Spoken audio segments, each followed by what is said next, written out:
Hello everyone, मेरा नाम रीमा है और इंडियन पॉलिटी की इस एमसीक्यू सीरीज़ में आज हम करेंगे अगला चैप्टर। तो चलिए शुरू करते हैं।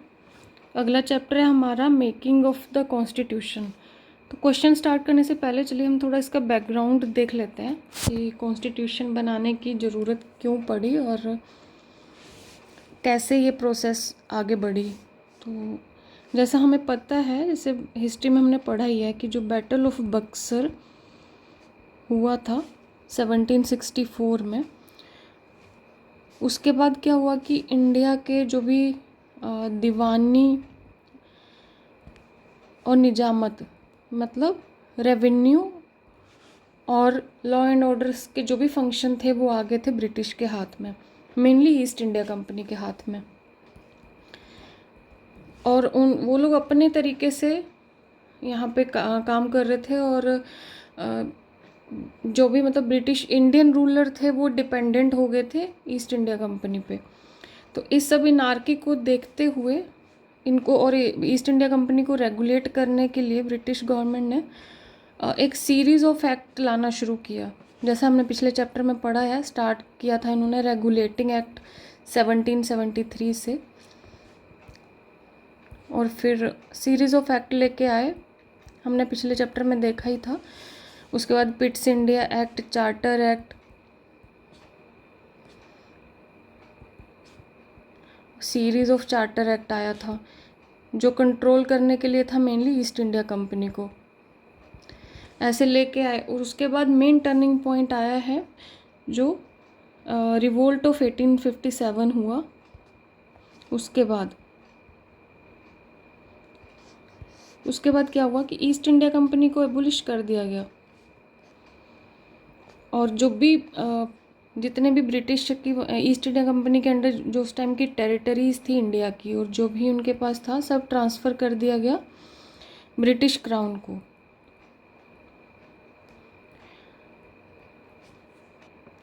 इसके बाद फिर बहुत सारे एक्ट्स लाए गए ब्रिटिश गवर्नमेंट के द्वारा, जैसे इंडियन काउंसिल एक्ट्स हमने पढ़ा ही है वैसे पिछले चैप्टर में, आप लोग एक बार उसको रिवाइज कर लेंगे। 1861, 1892, फिर government of India act 1909, 1919, 1935। But in सारे सीरीज़ ऑफ एक्ट में एक ही प्रॉब्लम थी कि सारे ब्रिटिश मेड थे और इंडियंस की रिप्रेजेंटेशन इसमें बहुत कम थी। और उस टाइम पे इंडिया का इंडिपेंडेंस स्ट्रगल भी पीक पॉइंट पे था। हमारे जो नेशनल लीडर थे वो डिमांड कर रहे थे कि इंडिया का कॉन्स्टिट्यूशन ऐसा होना चाहिए जो इंडियन खुद बनाए। तो इसी डिमांड के कंटिन्यू करते हुए इसका स्टार्ट किया था 1934 में। एक कम्युनिस्ट लीडर थे M.N. रॉय। सबसे पहले इन्होंने कॉन्स्टिट्यूएंट असेंबली बनाने की बात जो है आगे रखी थी सबसे पहले, फर्स्ट। तो ये एक फैक्ट है जो कि आप याद रखेंगे। उसके बाद 1935 में INC ने भी अपने प्लेटफॉर्म पे कॉन्स्टिट्यूएंट असेंबली के लिए डिमांड रखी थी, ऑफिशियली रखी थी इन्होंने, जो कि 1938 में जवाहरलाल नेहरू जी ने अपने सेशन में भी उसको आगे कॉन्स्टिट्यूशन बनाने की बात को आगे रखा था।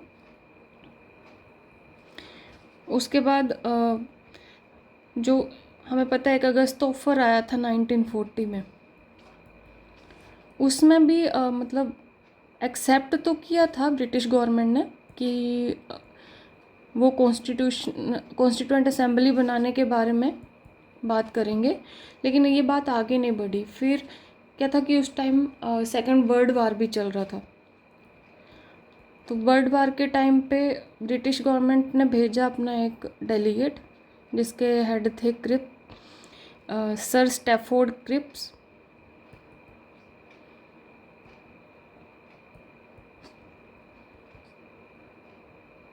में 1942 में। और इन्होंने ये मतलब इन्होंने बात आगे बढ़ाई और बोला कि अगर इंडियंस ब्रिटिश गवर्नमेंट का साथ देते हैं वर्ल्ड वार 2 में तो वर्ल्ड वार 2 ख़त्म होने के बाद कॉन्स्टिट्यूएंट असेंबली बनाने की बात रखी जाएगी, बट वो ये बात इंडियंस ने एक्सेप्ट नहीं की। फिर फाइनली आया हमारा कैबिनेट मिशन 1942 में, जिन्होंने कॉन्स्टिट्यूएंट असेंबली की बनाने की बात की और बनी भी कैबिनेट मिशन प्लान के अकॉर्डिंग। तो ये कुछ फैक्ट हैं जो आप याद रखेंगे कि कैबिनेट मिशन कब आया, क्रिप्स मिशन कब आया, अगस्त ऑफर का, और ये 1934 वाला ईयर, ये सब चीज़ें याद रखेंगे। अब हम थोड़ा सा देख लेंगे कॉन्स्टिट्यूएंट असेंबली का मेन फीचर्स, सो दैट हम क्वेश्चंस जो हैं आगे इजीली सॉल्व कर पाएँ। तो चलिए कॉन्स्टिट्यूएंट असेंबली का थोड़ा देख लेते हैं हम लोग। तो कॉन्स्टिट्यूएंट असेंबली का सबसे इम्पॉर्टेंट फैक्ट तो यही है कि ये कैबिनेट मिशन प्लान पे बनी थी और बनी थी नवंबर 1946 में। अब हम इसके कुछ फीचर्स देख लेते हैं जो कि बहुत इम्पॉर्टेंट है हमारे एग्ज़ाम के लिए। सबसे पहला फीचर इसका है कि टोटल स्ट्रेंथ कितनी थी कॉन्स्टिट्यूएंट असेंबली की। तो स्ट्रेंथ थी 389, जिसमें थे 296 सीट्स थी जो गई थी ब्रिटिश इंडिया को, और 93 सीट्स थी जो थी प्रिंसली स्टेट्स की।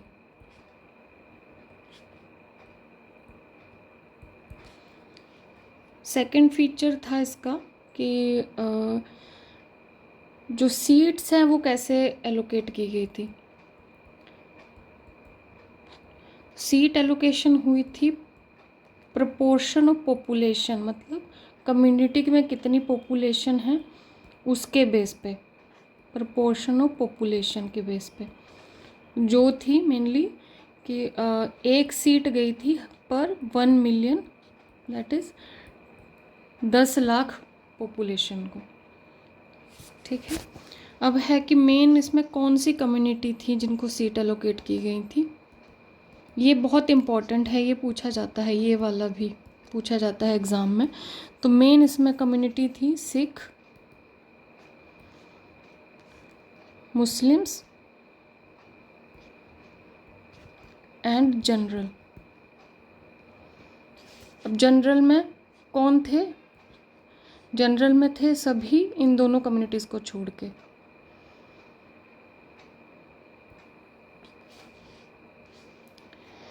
एक और इसकी इम्पॉर्टेंट फीचर थी कि वोटिंग या फिर इसका इलेक्शन जो है वो किस टाइप से हुआ था। तो जो हमारी कॉन्स्टिट्यूएंट असेंबली थी वो थी हमारी पार्शियली इलेक्टेड थी और पार्शियली थी नॉमिनेटेड। अब इसका क्या मतलब हुआ? इसका मतलब ये हुआ कि जो उस टाइम के प्रोविंशियल लेजिस्लेचर थे, मतलब प्रोविंशियल लेजिस्लेटिव असेंबली जो भी थे, प्रोविंशियल लेजिस्लेटिव असेंबली, ये असेंबली ने अपना जो भी इनके रिप्रेजेंटेटिव थे उनको इलेक्ट करके भेजा था, और जो भी नॉमिनेटेड थे वो प्रिंसली स्टेट्स के थे।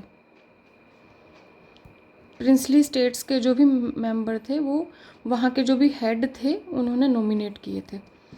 तो ये कुछ फीचर्स हैं, इसको हम सब याद रखेंगे क्योंकि ये बहुत इम्पोर्टेंट है और ये हमें आगे क्वेश्चन करने में भी हेल्प करेंगे। चलिए अब हम क्वेश्चन स्टार्ट करते हैं।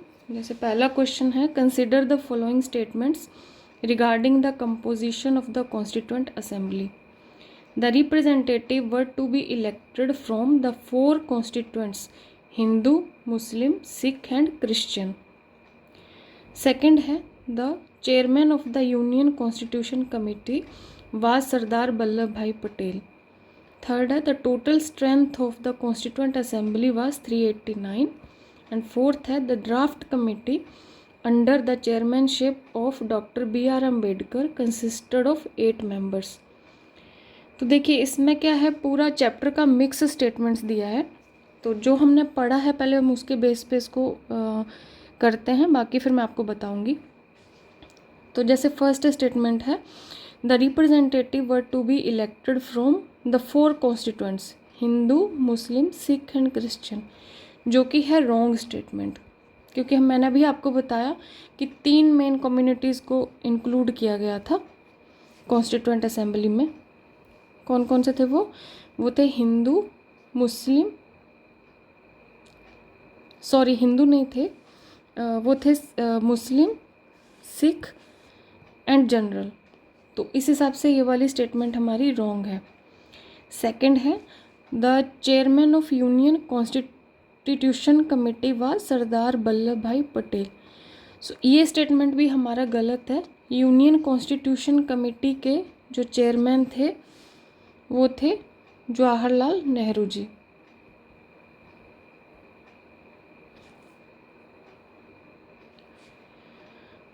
अगला स्टेटमेंट है, the total strength of constituent assembly was 389। तो ये स्टेटमेंट हमारा सही है।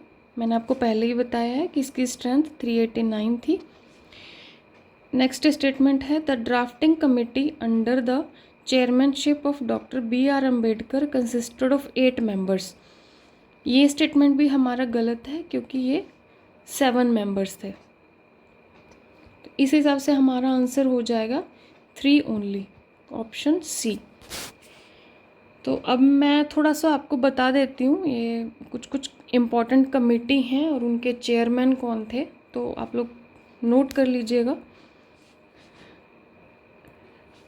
इम्पॉर्टेंट कमिटीज़ की हम बात कर रहे थे, तो क्या हुआ कि कॉन्स्टिट्यूएंट असेंबली ने मतलब कॉन्स्टिट्यूशन बनाने के लिए कुछ कमिटीज़ कॉन्स्टिट्यूट की थी। तो उसमें से हम कुछ इम्पॉर्टेंट देख लेते हैं जो एग्ज़ाम में पूछी जाती हैं। एक थी उनमें से union power committee, union powers committee,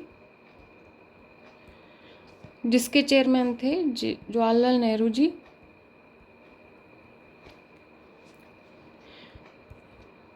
फिर Jawaharlal Nehru ji union Constitution committee के भी चेयरमैन थे, यूनियन कॉन्स्टिट्यूशन कमेटी, इसके भी चेयरमैन थे JL नेहरू जी। ये सब चीज़ें आप याद रखेंगे क्योंकि ये क्वेश्चन डायरेक्ट एग्ज़ाम में आते हैं और मैच द फॉलोइंग में भी आते हैं, ये बहुत इम्पोर्टेंट है। फिर थी प्रोविंशियल कॉन्स्टिट्यूशन कमेटी, इसके चेयरमैन थे सरदार पटेल। ये चीज़ याद रखेंगे क्योंकि इसमें बहुत कन्फ्यूज़न होता है, इन दोनों में हमेशा कन्फ्यूज़न हो जाता है, तो इन दोनों को अच्छे से याद रखेंगे। फिर एक मेन थी ड्राफ्टिंग कमेटी, जिन्होंने कॉन्स्टिट्यूशन को ड्राफ्ट किया था। तो ड्राफ्टिंग कमेटी उसके चेयरमैन कौन थे, पता ही है हमें, BR अम्बेडकर। फिर एक इम्पॉर्टेंट कमेटी है हमारी स्टीयरिंग कमेटी।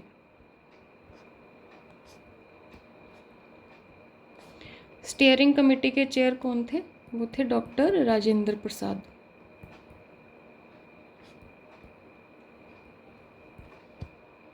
एक और इम्पोर्टेंट कमेटी थी स्टेट्स कमेटी। स्टेट्स कमेटी थी, उसके चेयरमैन कौन थे, इसके चेयरमैन भी जवाहरलाल नेहरू जी ही थे। एक कमेटी और थी advisory committee on fundamental right,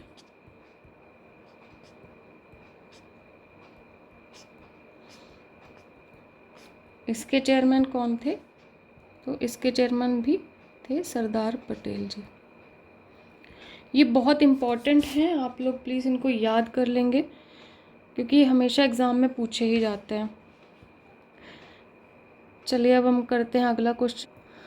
अगला क्वेश्चन है, which of the following provision of constitution of India was given immediate effect from November 26, 1949?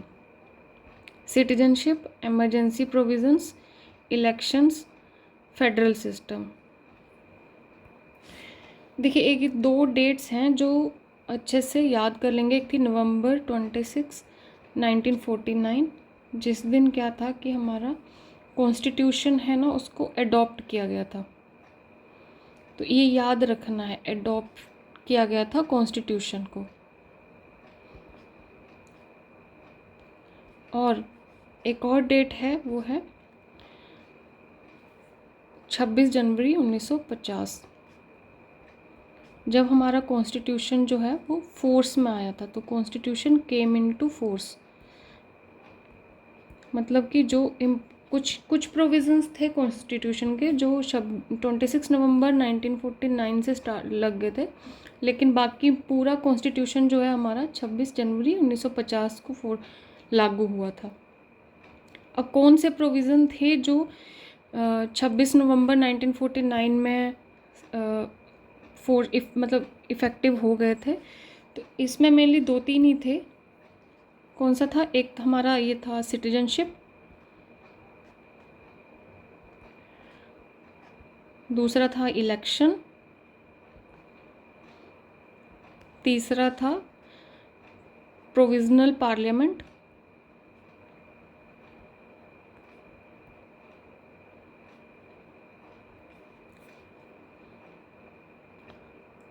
और बाकी थे कुछ कुछ एक्ट, जैसे आर्टिकल 5, 6, 7 इस टाइप से थे। तो मेनली ये 3-4 आप याद रखेंगे, इनसे हमारा काम हो जाएगा।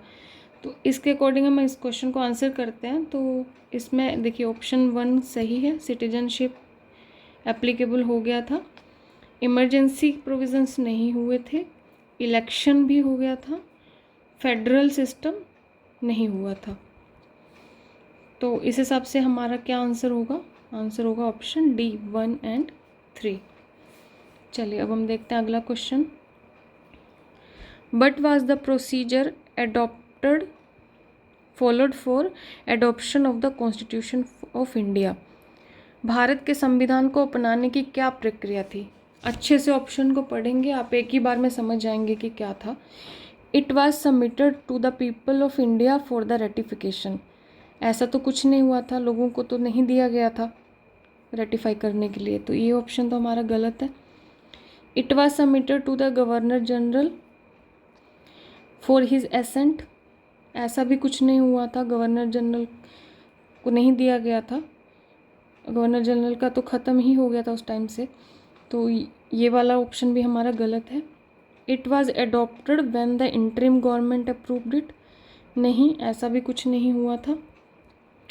It was adopted when it received the signature of the president and members of the constituent assembly. ये ऑप्शन हमारा सही है। तो ये आप पढ़ेंगे क्वेश्चन को अच्छे से तो आपको समझ में आ जाएगा कि इसका आंसर क्या क्या होना चाहिए। चलिए अब हम देखते हैं अगला question. Who among the following was the chairman of states committee of the constituent assembly? ये मैंने अभी आपको बताया था, स्टेट्स कमेटी के चेयरमैन कौन थे? वो थे हमारे जवाहरलाल नेहरू जी। ये मैं आपको बता चुकी हूँ, फिर से बता देती हूँ। B.R. अम्बेडकर जी थे चेयरमैन ड्राफ्टिंग कमेटी के, जवाहरलाल नेहरू जी स्टेट्स कमेटी के, राजेंद्र प्रसाद जी थे स्टीयरिंग कमेटी के, स्टीयरिंग कमेटी के भी थे, और एक रूल्स ऑफ प्रोसीजर कमेटी थी उसके भी थे।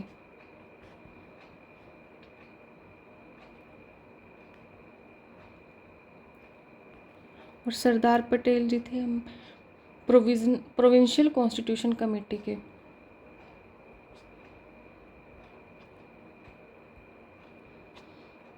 प्रोविंशियल कॉन्स्टिट्यूशन कमेटी के और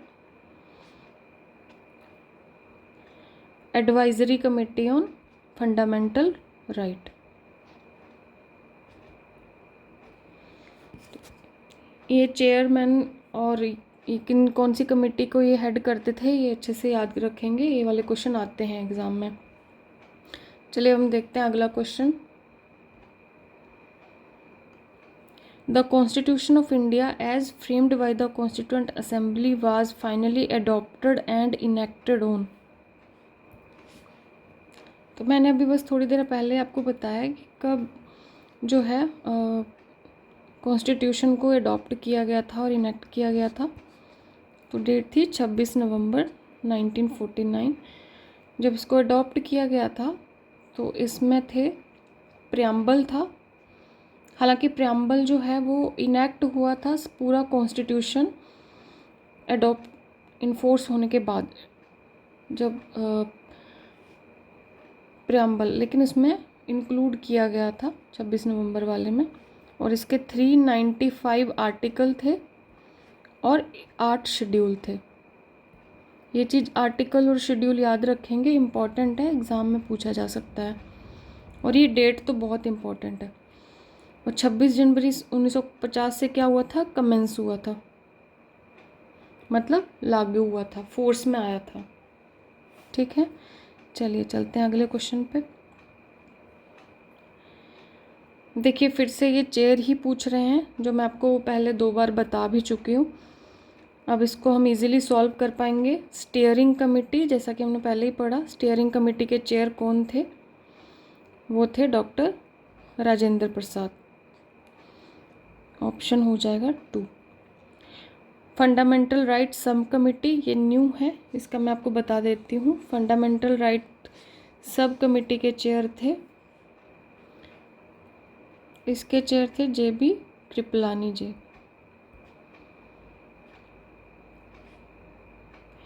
इस टाइप के क्वेश्चन BPSC के बहुत फेवरेट होते हैं, मैच करने वाले, और उसमें 1-2 ऑप्शन ऐसे होते हैं जिसमें कन्फ्यूज़न होती है, तो आप लोग इसको अच्छे से इस टाइप के क्वेश्चन को सॉल्व करेंगे। तो ये हो जाएगा ऑप्शन 3। फिर है यूनियन कॉन्स्टिट्यूशन कमेटी, जो कि अभी हमने करा है थोड़ी देर पहले, उसके चेयर थे जवाहरलाल नेहरू जी, मतलब कि ऑप्शन 4। प्रोविंशियल कॉन्स्टिट्यूशन कमेटी, जो थे सरदार वल्लभ भाई पटेल जी, तो ऑप्शन हो जाएगा 1। इस हिसाब से हमारा क्या ऑप्शन हुआ? 2, 3, 4, 1, ऑप्शन ए। चलिए अब देखते हैं अगला question. The member of the constituent assembly were directly elected by the people, nominated by the governor general, elected by the legislature of various province and nominated by the ruler of princely state, यदि nominated by the Congress and the Muslim League। अभी मैंने जब features बताया था constituent assembly का, तो मैंने आपको बताया ही था कि जो कॉन्स्टिट्यूएंट असेंबली के मेंबर थे वो जो भी प्रोविंशियल लेजिस्लेचर थे उनके द्वारा इलेक्ट किए गए थे, और कुछ नॉमिनेट किए गए थे प्रिंसली स्टेट्स के जो भी रूलर थे उनके द्वारा। तो इसका सही आंसर हो जाएगा ऑप्शन सी। चलिए अब देखते हैं अगला question. Who among the following was the constitutional adviser to the constituent assembly?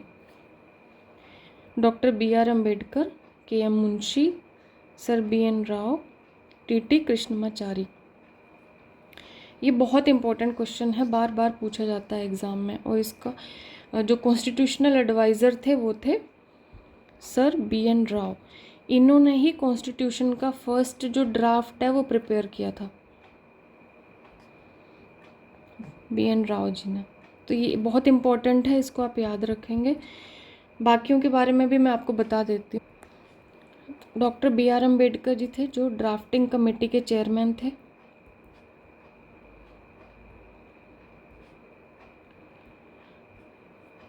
इन्होंने हेड की थी। KM मुंशी इस ड्राफ्टिंग कमेटी के मेंबर थे, और TT कृष्णमाचारी जी भी इसी ड्राफ्टिंग कमेटी के मेंबर थे। ठीक है, एक बाकी मेंबर भी मैं आपको बता देती हूँ। टोटल मेंबर थे ड्राफ्टिंग कमेटी के 7। इनके नाम आप लोग याद करेंगे क्योंकि ये एग्ज़ाम में पूछे जाते हैं। Chair by doctor BR Ambedkar, एक मेंबर हो गए KM मुंशी,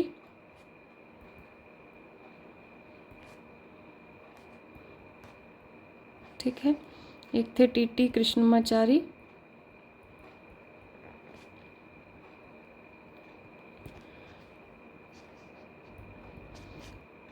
फिर है गोपालास्वामी अयंगर,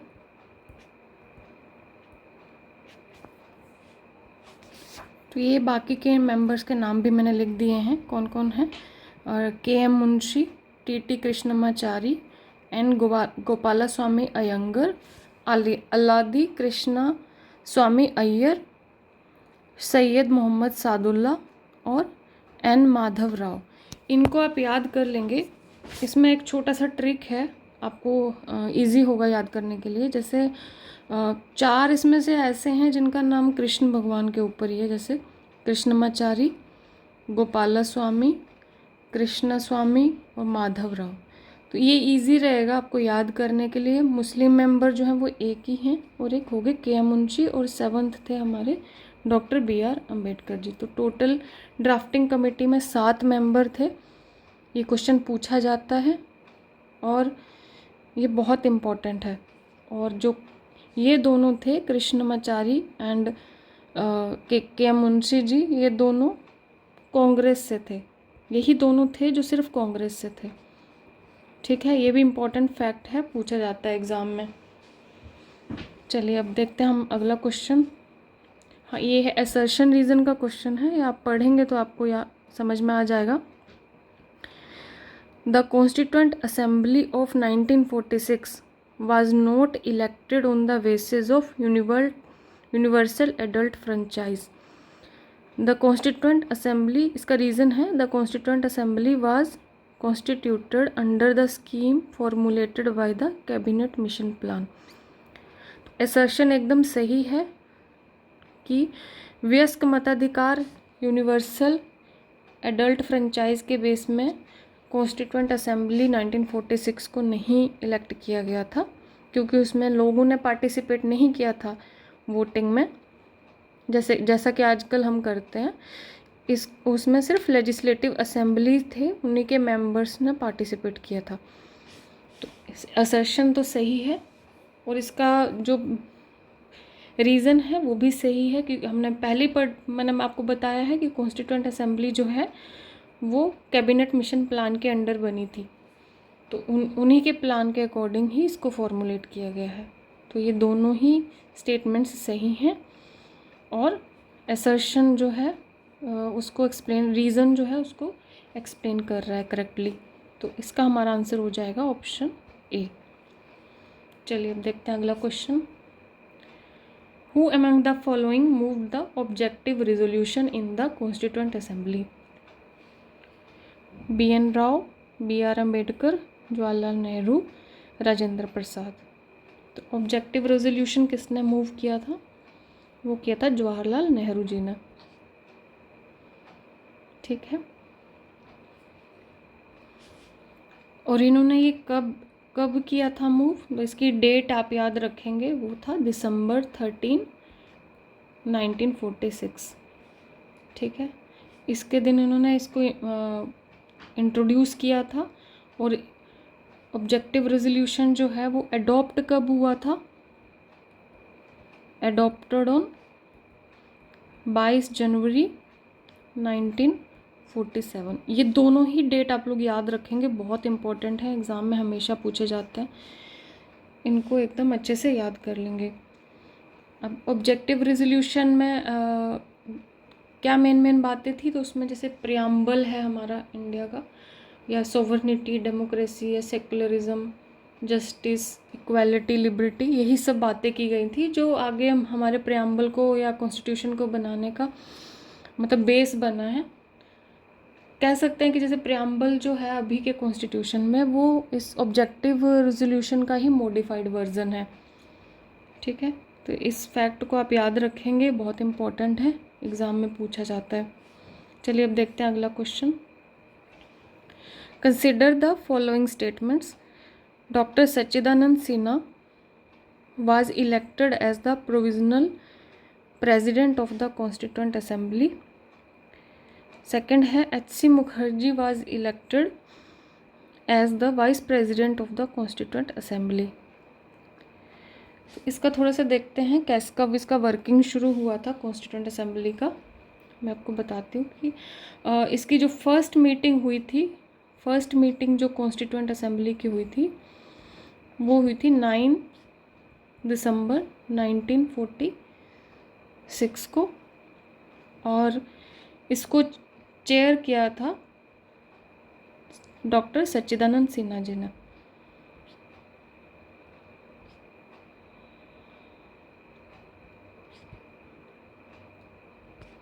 सिन्हा, ठीक है। और उसके बाद एक ही मीटिंग इन्होंने चेयर की थी। उसके बाद जो डॉक्टर राजेंद्र प्रसाद थे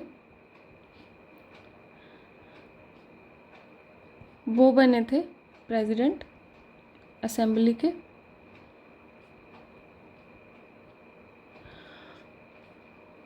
ये बने थे प्रेसिडेंट। और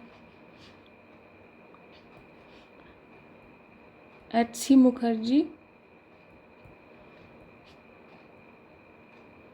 ये बने थे वाइस प्रेसिडेंट, ठीक है। तो इसके अकॉर्डिंग हमारी ये स्टेटमेंट से सही हो जाएंगी। Doctor Sachchidananda Sinha was elected as provisional president of the constituent assembly, तो ये स्टेटमेंट हमारी सही है। H.C. Mukherjee was elected as the vice president of the constituent assembly, ये भी सही है। एक और थे V.T. कृष्णमाचारी, वो भी प्रेसिडेंट बने, वाइस प्रेसिडेंट बने थे।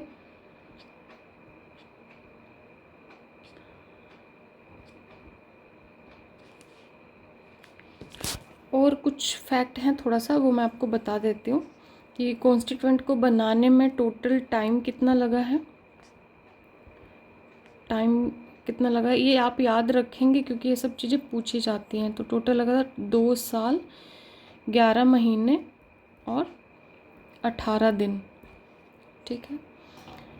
नेशनल फ्लैग कब अडॉप्ट किया गया था? कब किया गया था? तो 22 जुलाई 1947 में किया गया था। उसके बाद है नेशनल एंथम कब अडॉप्ट किया गया था? ये किया गया था 24 जनवरी 1950 को। और राजेंद्र प्रसाद जी को फर्स्ट प्रेसिडेंट ऑफ इंडिया कब बनाया गया था?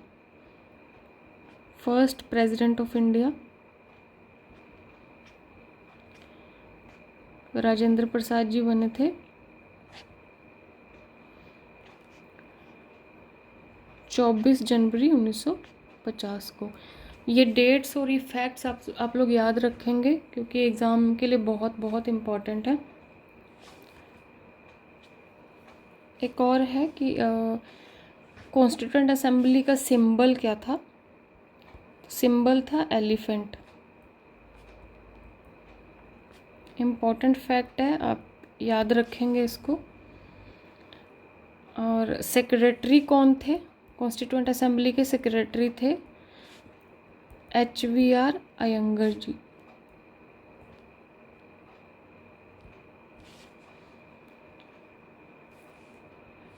एक और फैक्ट है कि कॉन्स्टिट्यूएंट असेंबली को टोटल कितने सेशन लगे थे कॉन्स्टिट्यूशन बनाने में और इसकी पूरी प्रोसेस में? तो टोटल 11 सेशन थे और एक 12th सेशन हुआ था 24 जनवरी 1950 में जब साइन किए गए थे कॉन्स्टिट्यूशन के ऊपर। तो टोटल सेशन हो गए हमारे 11 + 1, जो 1 है वो हुआ था 24 जनवरी 1950 को। तो ये सब डेट्स और फैक्ट्स आप लोग याद रखेंगे। एक और इम्पॉर्टेंट फैक्ट है बिहार को लेके कि जो कॉन्स्टिट्यूएंट असेंबली इंडिया की बनी थी तो उसमें बिहार के कितने मेंबर थे? तो बिहार के मेंबर, ये बहुत बहुत इम्पोर्टेंट फैक्ट है, member of Bihar in constituent assembly, तो ये मेंबर थे 36। इसको अच्छे से याद रखेंगे, बहुत इम्पोर्टेंट है क्योंकि एग्ज़ाम में पूछा जा सकता है। चलिए इसी के साथ हमारे क्वेश्चन सीरीज़ ख़त्म होती है। आप लोग पढ़ते रहिए और मेनली प्रैक्टिस करते रहिए। जितना प्रैक्टिस करेंगे उतना इजी होगा पॉलिटी को समझना और इसको याद रखना। चलिए मिलते हैं अगले वीडियो में, तब तक के लिए थैंक यू।